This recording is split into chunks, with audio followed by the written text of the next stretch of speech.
What's up YouTube, it's your boy Mutesa Tech. Video y'uyu munsi rero tugiye kwiga uburyo ushobora kwa uploadinga cyangwa se gupushinga your project to GitHub.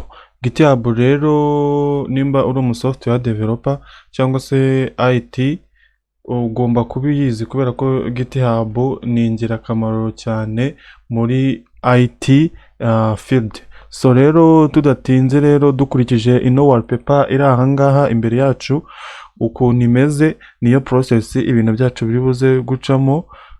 Project yacu iri kuri disk yacu, noneho turayikura kuri disk yacu tuyohereze kuri server za GitHub, aho aba friend bacu cyangwa se undi mu collaborator wari we wese dushobora gushaka ashobora kuba yafata code zacu akaba yarizifata akazi cloning akaba yazikoresha nawe for different purposes, cyangwa se akaba yazibona nyine biri aho ngaho ku buryo mushobora gukora collaboration hagati yawe nawe ukaba wamwinvitinga akaba yazigufashaho as collaborator. So rero tudatinze, first step, ikintu cya mbere turi buze gukora, turafata the project dushaka gupushinga tuyopeninge muri VS Code. So the project tugiye gupushinga ni kano ga simple website twakoze for education purposes, turakopeninga with VS Code. So then urabona ko aka website ni single page, ntabwo ari website iriho ibintu byinshi, naga simple one twakoze.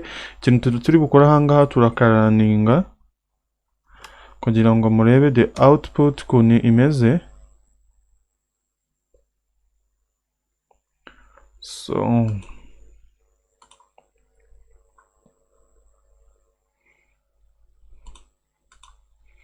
let us first wait. Okay, nimara kuraninga dore ngiyi. Oh no, okay, reka twongere tugerageze.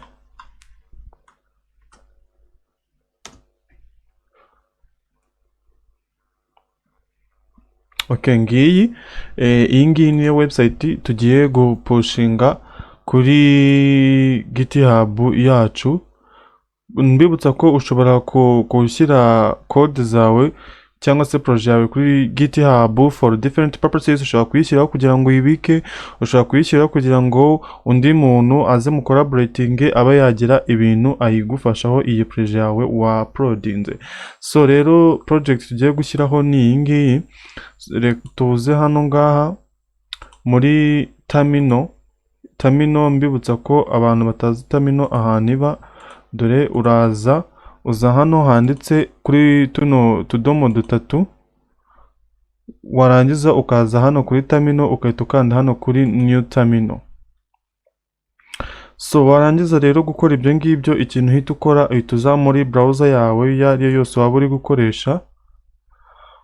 Urabona dore iyi ngiyi ni GitHub profile yanjye, ni uku nguko imeze. So rero ikintu uhita ukora uhita uza hano hirya kuri kano kamenyetso ka plus kari hano, ugakandaho ukahita ukanda hano handitse new repository, ukemeza.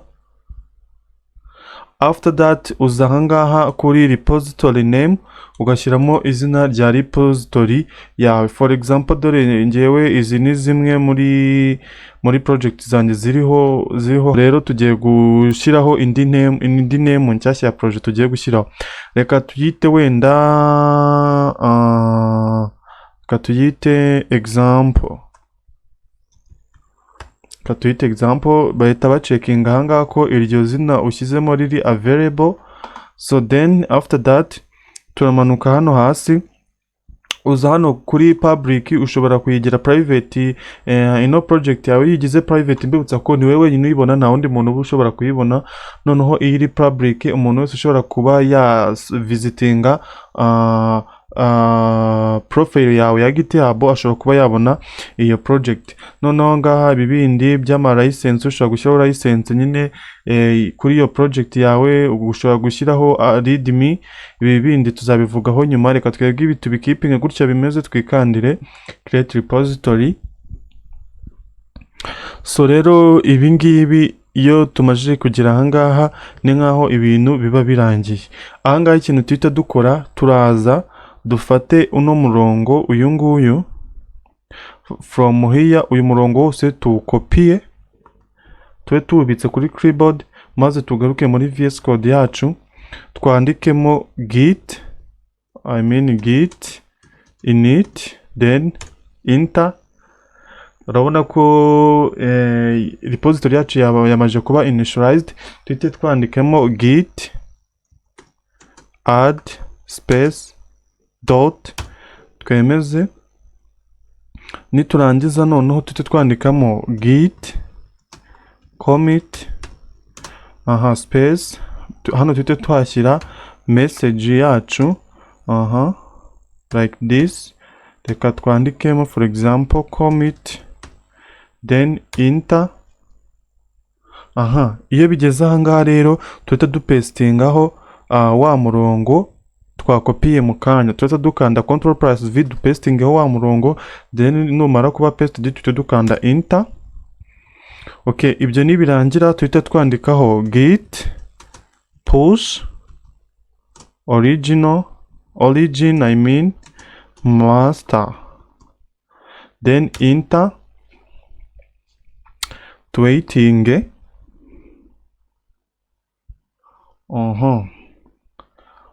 Urabona ko project yacu irimo iraba pushed to GitHub. Okay, byarangiye. Ikintu ahangaha rero uhita ukora, urabona project yacu dore ifite ano mafoto hamwe n'iyi file ya HTML. Ikintu cyo gukora, urahita ugaruka hano kuri browser yawe hamwe wakoze ya repository, uhita ukora refresh hano ngaha kuri browser, uhita ukora refresh. So urabona ko project yacu yaje, dore ya file ya HTML ngiyi na ya mafoto yandi yose ngaya ngaha.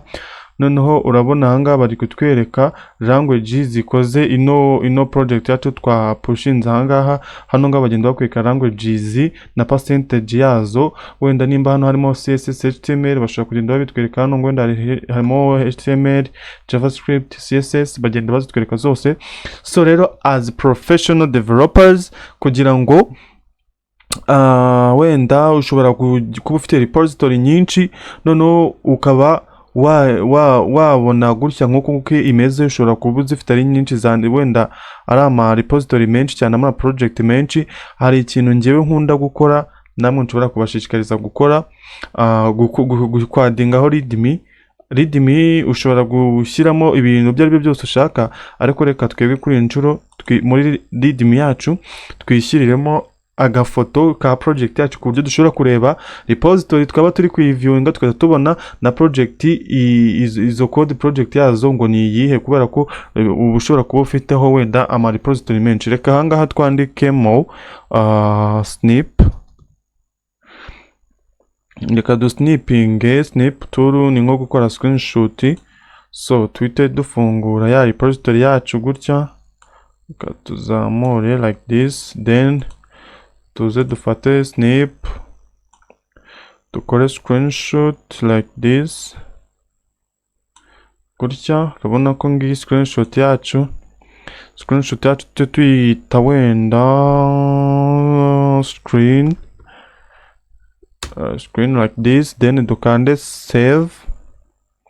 Itiza hano kuri desktop yacu, dore ngiye ahangaha. Ikintu tugiye gukora ahangaha rero, tugiye kuza tuyiterure gutya, dukore drag and drop, tuyizane hano muri ya readme yacu, tuyishyiramo gutya, dutegereze ibe uploaded automatically. Urabona yabaye uploaded. Tuhite twikandira hano kuri commit changes, cyangwa se ubanze reviewing urebe ukuntu bisa. Urabona dore nuko nguko imeze. Tuhite dukanda commit changes, commit. So then urabona ko ibi bintu ni sawa cyane, urabona project ngiyi ahangaha nkahita mbona output y'iyo project ukuntu iza imeze. So rero iyo ngiyo yari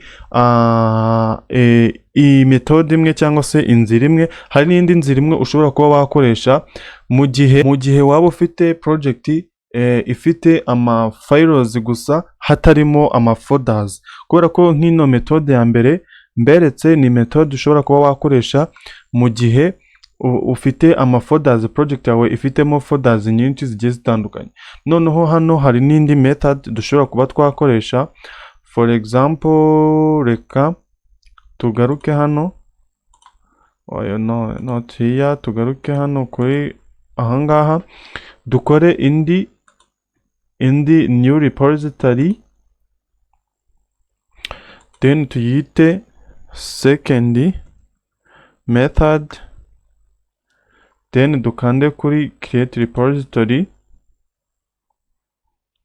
Iyi ngiyi ukuntu ikora noneho ushaka nko kwa uploadingaho file zitari nyinshi zitarimo amafoda, uhita uza ahangaha, urabona hano kuri quick setup, urabona hano ngaha kuri get started by creating new file or uploading existing file, uhita ukanda ahangaha rero kuri uploading.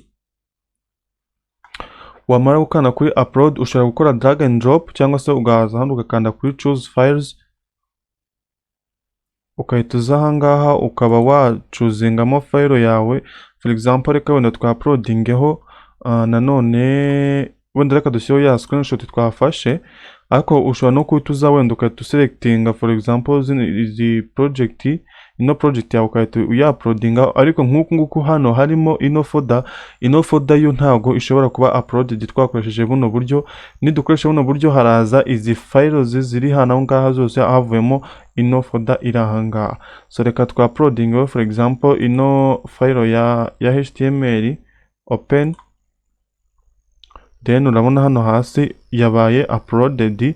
Ahangaha dushobora kuhita dushyiramo message, tukavuga ngo wenda change, ariko ibi ntabwo biri necessary, ni amahitamo yawe. Ukahita ukanda hano kuri commit change, urabona ko file yacu yabaye uploaded. Dore ngiyi ahangaha nayo yagezeho, dore ngiyi ahangaha ushobora kuhita wongera none ukadingaho ya readme muri bwa buryo twabonye. So rero wowe as developer uzajya uhitamo methode ikoroheye bitewe na project ufite n'ingano yayo ugiye kuba wapushinga kuri GitHub. So rero mwakoze kubana nanjye muri no video, duhure muri video y'ubutaha mbere ku buryo ushobora guhostinga website kuri GitHub pages.